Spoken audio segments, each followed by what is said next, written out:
नमस्कार, स्वागत आप सभी का इस न्यूज बुलेटिन में। आपके साथ मैं हूं राजेंद्र दे और एबीपी रिपोर्टर की शुरुआत एक बड़ी अपडेट के साथ, एक बड़ी पॉलिटिकल अपडेट गुजरात से। इस वक्त हमारे पास वहां पर कांग्रेस को बड़ा झटका लगने वाला है। कांग्रेस के बड़े नेता अर्जुन मोढवाडिया आज दोपहर 12:30 बजे बीजेपी में शामिल होंगे। मोढवाडिया गुजरात में कांग्रेस के प्रदेश अध्यक्ष रह चुके हैं और कल ही उन्होंने कांग्रेस से इस्तीफा दे दिया था। तो कांग्रेस से कल वो इस्तीफा दे चुके हैं और आज दोपहर 12:30 बजे वो बीजेपी में शामिल होंगे। रौनक पटेल, एबीपी अस्मिता के संपादक, इस वक्त हमारे साथ फोन लाइन पर जुड़ चुके हैं और वो इस राजनीतिक घटनाक्रम के बारे में, अर्जुन मोढवाडिया के इस राजनीतिक कदम के बारे में विस्तार से हमें जानकारियां देंगे। रौनक, देखिए, क्योंकि राहुल गांधी की भारत जोड़ो न्याय यात्रा जो है वो 7 तारीख को दाहोद से गुजरात में एंटर हो रही है। ठीक उसके पहले एक प्लानिंग के तहत ही कल अर्जुन मोढवाडिया ने इस्तीफा दिया। न सिर्फ कांग्रेस से ही इस्तीफा दिया है, लेकिन विधायक के पद से भी इस्तीफा दिया है। अर्जुन मोढवाडिया के साथ साथ कांग्रेस के जो वर्किंग प्रेसिडेंट है प्रदेश के, अमरीश डेर, जो पूर्व विधायक थे, उन्होंने भी कल इस्तीफा दिया कांग्रेस से। आज दोनों, अर्जुन मोढवाडिया और अमरीश डेर, कुछ देर के बाद अहमदाबाद के अपने निवास स्थान से निकलेंगे। कमलम, जो मुख्यालय है बीजेपी प्रदेश गुजरात का, गांधीनगर में, वहां पहुंचेंगे। वहां सीआर पाटिल के हाथों वो भगवा खेस पहनेंगे, यानी कि बीजेपी में शामिल हो जाएंगे। ठीक 3 रोज के बाद, जिस दिन राहुल गांधी की यात्रा गुजरात में एंटर होती होगी, ठीक उसी दिन पोरबंदर, जो अर्जुन मोढवाडिया का इलाका है, वहां बड़ा सम्मेलन होगा। इसी प्रकार से अमरीश डेर का इलाका अमरेली है, वहां पर बड़ा सम्मेलन होगा और वहां बीजेपी के बड़ा कार्यक्रम होगा, जहां पर अर्जुन मोढवाडिया और अमरीश डेर दोनों के बड़ी तादाद में समर्थक और कांग्रेस के कार्यकर्ता कांग्रेस छोड़कर बीजेपी में शामिल होंगे। यानी कि जो न्याय यात्रा गुजरात में एंटर होती है, उसके पहले बहुत बड़ा झटका दिया गया है। साथ ही बात कर ले अर्जुन मोढवाडिया की, तो अर्जुन मोढवाडिया जो पोरबंदर के विधायक थे, अब क्योंकि उन्होंने इस्तीफा दे दिया है, तो मुझे जो जानकारी मिली है उसके हिसाब से अर्जुन मोढवाडिया जो बाई इलेक्शन होंगे लोकसभा चुनाव के साथ, उसमें बाई इलेक्शन में बीजेपी के चुनाव चिन्ह पर बीजेपी के कैंडिडेट के तौर पर पोरबंदर से विधानसभा लड़ेंगे। अब तक गुजरात विधानसभा में 17 यानी कि 17 बैठकें थी कांग्रेस की जो 2022 के चुनाव में, उसमें से इस्तीफा देने वाले अर्जुन मोढवाडिया तीसरे नंबर के, यानी कि 3 विधायक कांग्रेस के इस्तीफा दे चुके हैं, एक विधायक निर्दलीय इस्तीफा दे चुका है और एक आम आदमी पार्टी का विधायक इस्तीफा दे चुका है। यानी कि 5 जो सीटें खाली हुई है, वहां पर बाई इलेक्शन होंगे लोकसभा के साथ और इस्तीफा देने वाले सभी विधायक को बीजेपी कैंडिडेट बनाएंगे।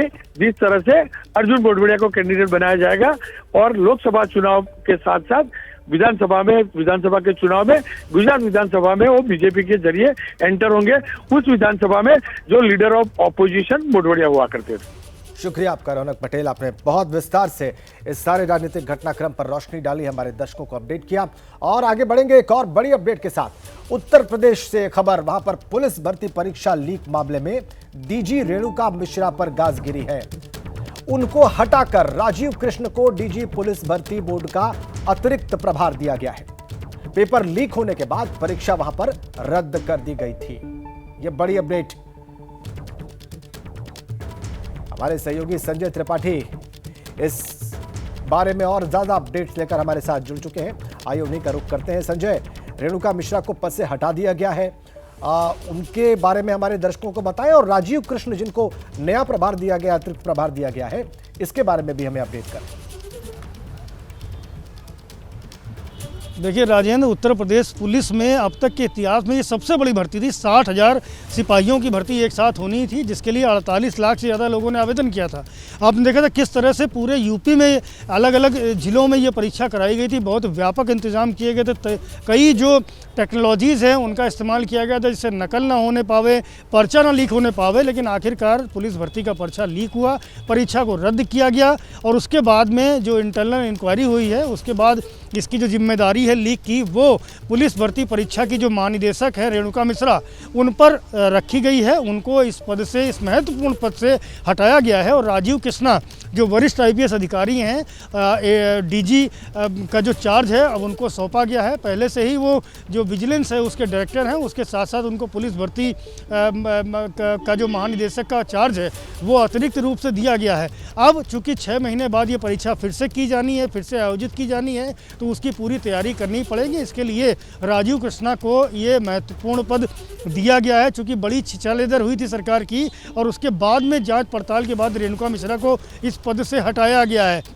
तो आज सुबह का ही ये डेवलपमेंट है। सुबह मुख्यमंत्री ने जब इस पूरे मामले में ये निर्णय लिया है कि रेणुका मिश्रा को हटाया जाए, तो साथ ही साथ अब आगे की जो प्रक्रिया है पुलिस भर्ती की उसको भी सुचारू रूप से पारदर्शी तरीके से करने के निर्देश भी मुख्यमंत्री योगी आदित्यनाथ ने दिए हैं। संजय, हमारे साथ आप बने रहें। एक और बड़ी अपडेट दर्शकों को दे दें, उत्तर प्रदेश से जुड़ी हुई। आज योगी कैबिनेट 2.0 का पहला विस्तार है।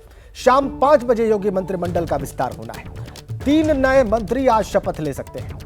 बीजेपी, सुहेलदेव भारतीय समाज पार्टी और राष्ट्रीय लोकदल से एक-एक मंत्री आज शपथ ग्रहण कर सकते हैं।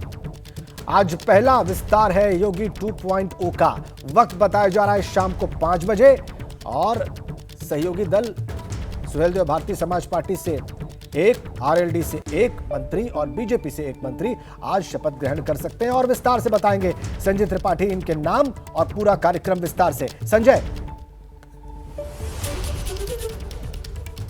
देखिए राजेंद्र, शाम को 5 बजे मंत्रिमंडल विस्तार होना है और ये 2.0 योगी सरकार का पहला तो है ही है मंत्रिमंडल विस्तार, बहुप्रतीक्षित भी है। आपने देखा था किस तरह से जुलाई के वक्त से ओम प्रकाश राजभर को मंत्री बनाए जाने की चर्चाएं लगातार हो रही थी, दारा सिंह को मंत्री बनाए जाने की चर्चाएं हो रही थी, लेकिन अब लोकसभा चुनाव के ठीक पहले मार्च में 5 मार्च को ये मंत्रिमंडल का विस्तार किया जा रहा है। 3 ही चेहरे प्रमुख रूप से इसमें सामने अब तक आए हैं। कितने लोग शपथ लेंगे ये तो बाद में पता चलेगा, लेकिन जो 3 चेहरे सामने आए हैं उनमें सुभाषपा अध्यक्ष ओम प्रकाश राजभर का नाम है, भारतीय जनता पार्टी के विधान परिषद सदस्य दारा सिंह चौहान का नाम है और साथ ही साथ जो RLD कोटे के अनिल कुमार हैं, दलित जाति से आते हैं, उनका नाम है। अभी हमने ओम प्रकाश राजभर से और अनिल कुमार से बात की है, बहुत ही कॉन्फिडेंट है सारे के सारे लोग। अनिल कुमार का ये कहना है कि उनके पास सरकार की ओर से फ़ोन तो नहीं आया है, लेकिन उनके नेतृत्व की ओर से, उनके नेता की ओर से फ़ोन आया है। उनकी बॉडी लैंग्वेज पूरा इशारा कर रही है कि वो मंत्री पद की शपथ लेने जा रहे हैं। दारा सिंह चौहान अभी नहीं मिल पाए हैं, उनके बारे में बहुत सटीक लोकेशन नहीं मिल पाई है, लेकिन 3 नाम अब तक स्पष्ट निकल करके आए हैं और ये 3 आज शाम को 5 बजे शपथ ले सकते हैं। हालांकि राज्यपाल आनंदीबेन पटेल अभी अपने कार्यक्रम के चलते आगरा में हैं, दोपहर तक उनके आने की उम्मीद है। उसके बाद जो तैयारियां हैं शपथ ग्रहण की वो मुकम्मल की जाएंगी और इसी बीच मुख्यमंत्री योगी आदित्यनाथ कैबिनेट के साथ में बैठक कर रहे हैं, कई महत्वपूर्ण प्रस्तावों पर चर्चा कर रहे हैं। तो शाम 5 बजे की तैयारियां हैं। ठीक है संजय, आप कह रहे हैं 5 बजे शपथ ग्रहण समारोह की तैयारी। हमारे साथ बने रहे आप। RLD कोटे से अनिल कुमार भी मंत्री बनने जा रहे हैं और उनसे बात की है हमारे सहयोगी संजय ने, दिखाते हैं आपको। RLD के विधायक अनिल कुमार का नाम भी मंत्रिमंडल विस्तार में शामिल किया गया है। अनिल कुमार जी मेरे साथ मौजूद हैं। तैयारी पूरी है? आपके फोन आ गया? नेता का फ़ोन आया है, आदरणीय जयंत चौधरी जी का आदेश हुआ कि आप लखनऊ पहुंचिए। तो मैं लखनऊ मौजूद है। बाकी जितनी सूचनाएं आपके पास है उतनी सूचनाएं मेरे पास है। अच्छा, तो क्या कहेंगे, ये एक महत्वपूर्ण पल है, मंत्री बनने जा रहे हैं आप? यदि ऐसा होता है तो मेरे लिए नहीं, उस समाज के लिए जिस समाज से मैं आता हूँ, मैं दलित समाज से आता हूँ, और उनके लिए बहुत महत्वपूर्ण पल है। और ये ऐसा काम होने जा रहा है जो मतलब कभी नहीं हुआ। अगर हम अपने जनपद की बात करें तो हमारे जनपद में हमारे अपने समाज के कम से कम 40 साल बाद कभी ये मौका मिलने जा रहा है। ये बड़ी बात है। कई नाम चलते रहे लेकिन अंततोगत्वा आपके नाम पर मुहर लगती दिख रही है। इसका पूरा श्रेय हमारे नेता आदरणीय जयंत चौधरी जी को जाता है। उन्होंने जो है मुझ जैसे एक छोटे से कार्यकर्ता को, मीडिया में नाम बहुत सारे चल रहे थे, लेकिन उन्होंने जो है पार्टी हित में जो भी उन्होंने निर्णय लिया उनका मैं दिल से नहीं आभार व्यक्त करता हूँ। और मेरे पास आभार व्यक्त करने के लिए शब्द भी नहीं है जयंत जी के लिए, बस मैं इतना कह सकता हूँ। समाजवादी पार्टी के साथ आप लोग चुनाव लड़े और अभी ठीक लोकसभा चुनाव के पहले आपका गठबंधन टूटा, NDA के साथ शामिल हुए, 2 लोगों को आपके यहाँ टिकट दी गई लोकसभा के लिए, एक MLC बनाया गया और आप मंत्री बन रहे हैं। किस तरह से इस पूरे बदलाव को देखते हैं? बड़ा जल्दी में हुआ सर। देखो ये बात सही है, जल्दी में हुआ है। पहले हम राष्ट्रीय लोकदल जो है समाजवादी पार्टी के साथ गठबंधन में हम लोग शामिल थे और बड़ी मजबूती से हम लोगों ने वहाँ फाइट किया था और रिजल्ट भी आया है। जैन जी की मेहनत रही है, चौधरी साहब की हमारी मेहनत थी, लेकिन किसी कारणवश जो है उस गठबंधन वो टूटा है उस पर हम लोग जाना नहीं चाहते, वो हमारे दोनों नेताओं के बीच की बात है जो भी है। लेकिन आज हम एनडीए गठबंधन में शामिल हुए हैं और एनडीए गठबंधन में शामिल हुए हैं। राष्ट्रीय लोकदल मजबूती से ज़मीन पर पहले भी काम कर रहा था, आज एनडीए के साथ मिलकर मजबूती से काम करेगा। 24 हमारे सामने हैं और 24 में निश्चित रूप से हम लोग जो है पश्चिम उत्तर प्रदेश में क्लीन स्वीप करेगा। राष्ट्रीय लोकदल एक पश्चिम उत्तर प्रदेश से बहुत मजबूत दूरी है। किस क्षेत्र में काम करना चाहेंगे आप मंत्री बनने के बाद? क्या पोर्टफोलियो चाहिए? देखो ये मेरा विषय ही नहीं है जो आपने क्वेश्चन किया है। लेकिन आपकी मनसा, आपके मन में भी तो कुछ हो। नहीं, मेरे मन में कुछ नहीं है। मेरे मन में तो ये है, मेरे नेता का जो आदेश हुआ उस आदेश पे मैं लखनऊ आया हूँ। 5 बजे शपथ होनी है, उसकी ऑफिशियल अभी कोई मेरे पास कोई सूचना नहीं है।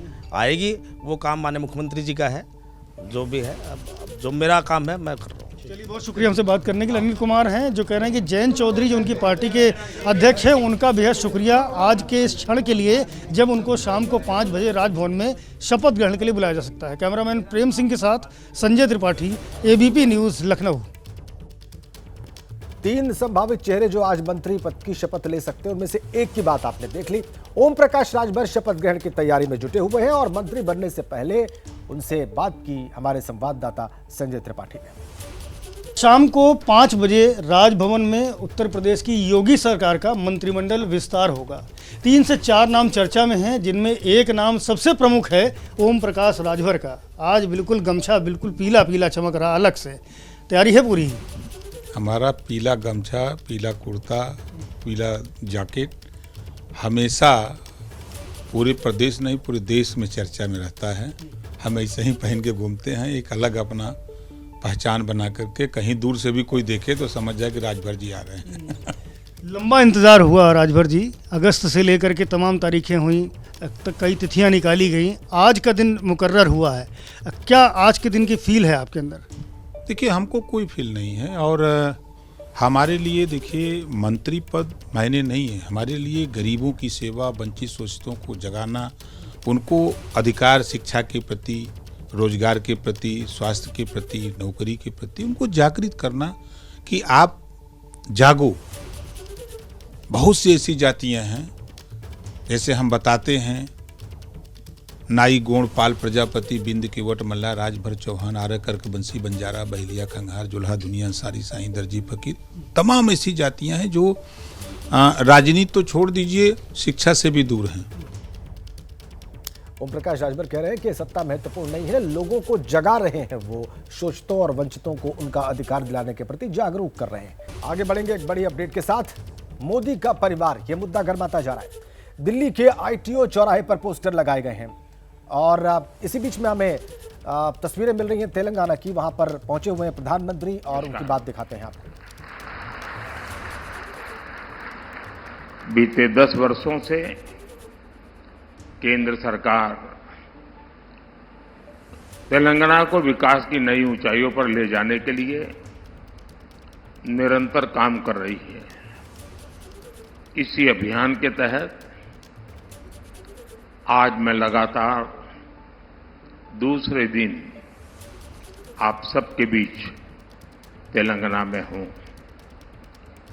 कल आदिलाबाद से मैंने तेलंगाना और देश के लिए करीब 56,000 करोड़ रुपए के डेवलपमेंट प्रोजेक्ट शुरू किए। आज मुझे संगारेड्डी से करीब 7,000 करोड़ रुपए की परियोजनाओं का लोकार्पण और शिलान्यास का अवसर मिला है। इनमें हाईवेज, रेलवेज और एयरवेज से जुड़े आधुनिक इंफ्रास्ट्रक्चर के काम भी है। इनमें पेट्रोलियम से जुड़े प्रोजेक्ट भी हैं। कल भी जिन विकास कार्यों का लाभ तेलंगाना को मिला था, वो ऊर्जा और पर्यावरण से लेकर इंफ्रास्ट्रक्चर तक अलग अलग क्षेत्रों से जुड़े थे। मैं इसी भावना पर चलता हूं। राज्य के विकास से देश का विकास, यही हमारे काम करने का तरीका है। और इसी संकल्प के साथ केंद्र सरकार तेलंगाना की भी सेवा कर रही है। मैं आज इस अवसर पर आप सबको और सभी तेलंगाना वासियों को विकास के इन सारे कामों के लिए बहुत बहुत बधाई देता हूं। साथियों, आज तेलंगाना को एविएशन सेक्टर में एक बहुत बड़ा उपहार मिला है। हैदराबाद के बेगमपेट एयरपोर्ट पर सिविल एविएशन रिसर्च ऑर्गेनाइजेशन यानी कारो की स्थापना की गई है। ये अपने तरह का देश का पहला एविएशन सेंटर होगा जो ऐसे आधुनिक स्टैंडर्ड्स पर बना है। इस सेंटर से हैदराबाद और तेलंगाना को एक नई पहचान मिलेगी। इससे तेलंगाना के युवाओं के लिए एविएशन सेक्टर में नई उड़ान के रास्ते खुलेंगे। इससे देश में एविएशन स्टार्टअप्स को रिसर्च और स्किल डेवलपमेंट के लिए एक प्लेटफॉर्म मिलेगा, मजबूत धरातल मिलेगी। आज भारत में जिस तरह एविएशन सेक्टर नए रिकॉर्ड बना रहा है, जिस तरह पिछले 10 वर्षों में देश के एयरपोर्ट की संख्या 2 गुनी हुई है, जिस तरह इस सेक्टर में रोजगार के नए अवसर बन रहे हैं, इन सभी संभावनाओं के विस्तार में हैदराबाद का यह आधुनिक संस्थान अहम भूमिका निभाएगा। साथियों, आज 140 करोड़ देशवासी विकसित भारत के निर्माण के लिए संकल्पबद्ध है और विकसित भारत के लिए आधुनिक इंफ्रास्ट्रक्चर का होना उतना ही जरूरी है। इसलिए इस साल के बजट में हमने इंफ्रास्ट्रक्चर के लिए 11 लाख करोड़ रुपए दिए हैं। हमारा प्रयास है कि तेलंगाना को इसका ज्यादा से ज्यादा लाभ मिले। आज इंदौर हैदराबाद इकोनॉमिक कॉरिडोर के एक महत्वपूर्ण हिस्से के रूप में नेशनल हाईवे का विस्तार हुआ है। कंडी रामसनपल्ली इस खंड को लोगों की सेवा के लिए समर्पित किया गया है। इसी तरह मरियालगुड़ा कोडाड इस खंड को भी पूरा किया गया है। इससे तेलंगाना और आंध्र प्रदेश के बीच लोगों को आने जाने की सुविधा होगी। इससे सीमेंट और कृषि से जुड़े उद्योगों को भी फायदा होगा। आज यहां संगारेड्डी से मादिनागुड़ा को जोड़ने वाले नेशनल हाईवे की भी आधारशिला रखी गई है। जब ये पूरा होगा तो तेलंगाना, कर्नाटका और महाराष्ट्र के बीच कनेक्टिविटी और बेहतर हो जाएगी। 1300 करोड़ की लागत वाले इस प्रोजेक्ट से पूरे क्षेत्र के आर्थिक विकास को गति मिलेगी। साथियों, तेलंगाना को दक्षिण भारत का गेटवे कहा जाता है। तेलंगाना में रेल सुविधाओं को बेहतर बनाने के लिए इलेक्ट्रिफिकेशन और दोहरीकरण का काम भी तेज गति से हो रहा है। और एक बड़ी खबर के साथ खबरों में आगे बढ़ेंगे। लोकसभा चुनाव को लेकर यह बड़ी खबर है। 14 या 15 मार्च को लोकसभा चुनाव का ऐलान संभव है और चुनाव का ऐलान होते ही आचार संहिता लग जाएगी पूरे देश में। 7 चरणों में लोकसभा का यह चुनाव संभव है और अप्रैल के दूसरे हफ्ते में पहले चरण का मतदान हो सकता है। यह सूत्रों के हवाले से बड़ी अपडेट और महत्वपूर्ण अपडेट। 13 मार्च तक प्रधानमंत्री मोदी के कार्यक्रम तय हैं, यह भी हम आपको बताएं। 14 या 15 मार्च को लोकसभा चुनाव का ऐलान संभव है। चुनाव आयोग के द्वारा घोषित किया जा सकता है पूरा शेड्यूल और जैसे ही यह घोषणा होगी उसी वक्त से आचार संहिता लागू हो जाएगी चुनाव की। अप्रैल के दूसरे हफ्ते में पहले चरण का मतदान हो सकता है। ये बड़ी खबर और ये बहुत महत्वपूर्ण खबर, लोकसभा चुनाव का ऐलान 14 या 15 मार्च को संभव है। यानी आने वाले कुछ दिनों में 14 या 15 मार्च को यह ऐलान संभव है। 13 मार्च तक प्रधानमंत्री मोदी के कार्यक्रम तय है।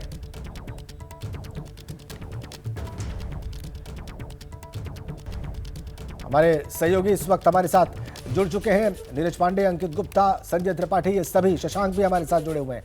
और आप अंकित गुप्ता के पास सबसे पहले हम चलेंगे और इस खबर के बारे में हमारे दर्शकों को विस्तार से बताइए। सूत्रों के हवाले से क्या जानकारी है आपके पास चुनाव के संबंध में? देखिए, सूत्रों से यही जानकारी मिल रही है कि चुनाव आयोग की टीम अपनी जो तैयारी है वो अंतिम पड़ाव पर पहुंच चुकी है। और फिलहाल अगर हम आज की बात करते हैं तो केंद्रीय चुनाव आयोग की टीम है कोलकाता में, जो कुछ देर बाद प्रेस कॉन्फ्रेंस भी करेगी। उसके बाद में चुनाव आयोग का जम्मू कश्मीर का दौरा प्रस्तावित है और उम्मीद ये की जा रही है उस दौरे के खत्म होने के बाद में केंद्रीय चुनाव आयोग अपनी अंतिम जो तैयारी करेगा। ऐसी जानकारी भी मिल रही है कि अगले हफ्ते की शुरुआत में जो तमाम जो चुनाव संबंधी एजेंसीज हैं, जिसमें जो पुलिस है, सीआरपीएफ है, पैरामिलिट्री फोर्सेज हैं, उसके अलावा जो स्थानीय स्तर पर जो एजेंसीज हैं, उनके साथ में केंद्रीय चुनाव आयोग की एक बड़ी बैठक होगी और उस बड़ी बैठक के बाद में तय हो जाएगा कि केंद्रीय चुनाव आयोग किस दिन करेगा चुनावों की तारीखों का ऐलान। लेकिन इस वक्त के लिए जो सूत्रों से जानकारी है वो यही है कि 14 मार्च या 15 मार्च, ये वो दो तारीखें हो सकती हैं जिसमें से एक दिन केंद्रीय चुनाव आयोग चुनावों की तारीखों का ऐलान कर सकता है। लिहाजा हम ये जरूर कह सकते हैं कि अगला हफ्ता चुनावों की तारीखों के ऐलान के लिहाज से है काफी महत्वपूर्ण। जी ठीक, अंकित हमारे साथ बने रहिए आप। नीरज पांडे भी हमारे साथ जुड़े हैं फोन लाइन पर। नीरज, इन तारीखों के संबंध में आपके पास क्या सूचना है? देखिए, मैं आपको बता दूं कि अभी तक की जो जानकारी आ रही है मेरे पास, उसके अनुसार 14 तारीख को केंद्रीय चुनाव आयोग चुनावों की घोषणा कर सकता है, तारीखों की घोषणा कर सकता है। और मेरी जानकारी के अनुसार पिछली बार की तरह ही 7 चरणों में ये चुनाव होने वाला है। इन 7 चरणों में पहले अप्रैल के पहले या दूसरे सप्ताह में पहले चरण का चुनाव होगा। तो पूरी तैयारी हो चुकी है। माना जा रहा है 13 मार्च को प्रधानमंत्री का कार्यक्रम है जम्मू कश्मीर में। और चुनाव आयोग की टीम भी जम्मू कश्मीर को जानी है। और उसके बाद 14 मार्च को किसी भी समय चुनाव आयोग चुनावों की तारीखों का ऐलान कर सकता है। तैयारी सब कुछ हो चुकी है, अब केवल औपचारिकता बाकी रह गई है। 14 तारीख वो तारीख है जिस दिन चुनाव आयोग चुनावी तारीखों का ऐलान कर सकता है। अब तक की सबसे बड़ी खबर है। बिल्कुल सही कह रहे हैं आप नीरज, अब तक की सबसे बड़ी खबर। और तमाम राज्यों से भी हमारे सहयोगी हमारे साथ जुड़े हुए हैं और सबसे बड़ा राज्य उत्तर प्रदेश, वहां लखनऊ से संजय त्रिपाठी हमारे साथ कनेक्ट है। संजय, ये खबर आ रही है, जाहिर सी बात है चुनाव आयोग की टीम उत्तर प्रदेश में भी तैयारियों का जायजा ले चुकी होगी या ले रही होगी। संजय, क्या जानकारी है आपके पास? राजेंद्र, तैयारियां पूरी हैं और 1 तारीख को चुनाव आयोग की टीम आई थी। उत्तर प्रदेश के सभी जितने जिलाधिकारी हैं, जितने पुलिस के अधिकारी, उनके साथ में उनकी बैठक हुई थी। तैयारियों का जायजा लिया है। जो राज्य के निर्वाचन आयुक्त हैं उनके साथ मीटिंग हुई थी और किस तरह से लोकसभा चुनाव कराए जाने को लेकर के बातचीत हुई है वो सबके सामने था।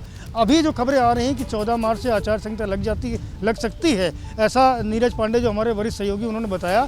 तो मैं आपको बताऊं, उसी के ठीक पहले जो ये मंत्रिमंडल विस्तार हो रहा है उसी कड़ी में हो रहा है, क्योंकि ऐसी संभावना सभी को थी कि आचार संहिता जो है वो सेकंड वीक में लग सकती है। इसलिए ये मंत्रिमंडल का विस्तार और पोर्टफोलियो का वितरण आदि की जो कार्रवाई होनी है वो कर ली जाए।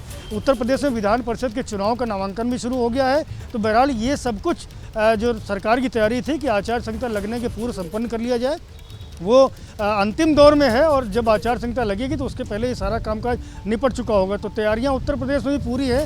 80 लोकसभा सीटों का चुनाव होना है और आपने बताया कि देश का सबसे बड़ा सूबा है, सबसे महत्वपूर्ण सूबा भी है। तो ऐसे में उत्तर प्रदेश की बड़ी जिम्मेदारी है और यहाँ पर जब आचार संहिता लागू होगी तो उसके पहले के जो पूरे कार्यक्रम है सरकार की ओर से वो लगातार किए जा रहे हैं। लोकार्पण और शिलान्यास भी बहुत तेज़ी से किया जा रहा है, क्योंकि दूसरे हफ्ते में अगर आचार संहिता लग जाएगी तो ये सारे कार्यक्रम जो है वो तुरंत उन पर रोक लग जाएगी। तो आपने देखा किस तरह से मुख्यमंत्री योगी आदित्यनाथ ने कल पर्यटन विभाग की कई 100 करोड़ की योजनाओं को हरी झंडी दिखाई है, कई लोकार्पण शिलान्यास किए थे। अभी इसी कड़ी में कई और कार्यक्रम उनके शेष हैं और वो सारे के सारे 14 मार्च से पहले पूरे कर लिए जाएंगे। राजेंद्र, ऐसी सूचना है। ठीक है, अब हम पटना चलेंगे। पॉलिटिकली बहुत ही महत्वपूर्ण राज्य बिहार, वहां से पटना से शशांक हमारे साथ कनेक्ट है। शशांक, वहां पर अब चूंकि 14 मार्च को आचार संहिता लग सकती है, उसके मद्देनजर आप क्या तैयारी देख रहे हैं?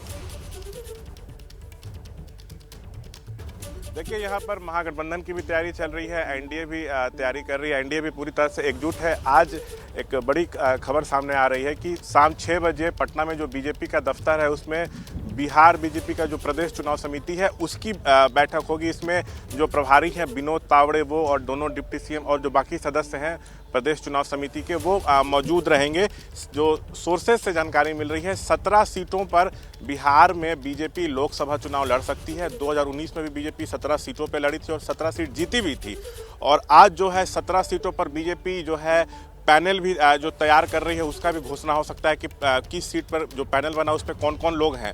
और उम्मीदवारों के नामों पर भी मंथन होना है। एमएलसी चुनाव है उनके भी उम्मीदवारों के नामों पर जो है वो मंथन होना है। जो लोकसभा चुनाव है उसमें हर सीट पर बीजेपी कम से कम 3-4 नाम तय करेगी और उसको केंद्रीय चुनाव समिति को भेजेगी और वहाँ पे जो है किसी एक उम्मीदवार का नाम जो है फाइनल होगा हर सीट पर। 8 या 9 तारीख को दिल्ली में केंद्रीय चुनाव समिति की बैठक है, इसलिए आज बिहार बीजेपी का जो प्रदेश चुनाव समिति है उसकी बैठक जो है वो की जा रही है लोकसभा चुनाव को लेकर। जी ठीक है शशांक, आइए अब आपको मुंबई लिए चलते हैं। मृत्युंजय हमारे साथ कनेक्ट हैं और लोकसभा सीटों के लिहाज से उत्तर प्रदेश के बाद बड़ा राज्य महाराष्ट्र, वहां पर इस खबर के मद्देनजर क्या चीजें बदल रही हैं, बदल सकती हैं, ये सब कुछ मृत्युंजय हमें बताएंगे। मृत्युंजय। जी बिल्कुल, देखिए उत्तर प्रदेश के बाद सबसे ज़्यादा सीटें महाराष्ट्र से आती हैं, 48 लोकसभा की सीटें हैं और यहाँ पर भी लोग मानकर ही चल रहे थे कि अप्रैल के दूसरे सप्ताह में पहले चरण का मतदान हो सकता है। यानी कि जैसा अब तारीख लगभग सामने आती नजर आ रही है कि 14-15 तक कभी भी आचार संहिता लागू हो सकती है। तो तमाम राजनीतिक दलों की तैयारियाँ पूरी हो चुकी है। लेकिन उसके पहले आपको बता दें कि बहुत सारे लोकार्पण और उद्घाटन के कार्यक्रम हैं जो कि अभी भी लंबित हैं और वो कार्यक्रम होने हैं 9, 10, 11 के आसपास। उदाहरण के तौर पर मुंबई का बहुचर्चित कोस्टल रोड आपने सुना होगा, जो कि समुद्र के नीचे बना हुआ एक कोस्टल रोड है, टनल बनाया गया है।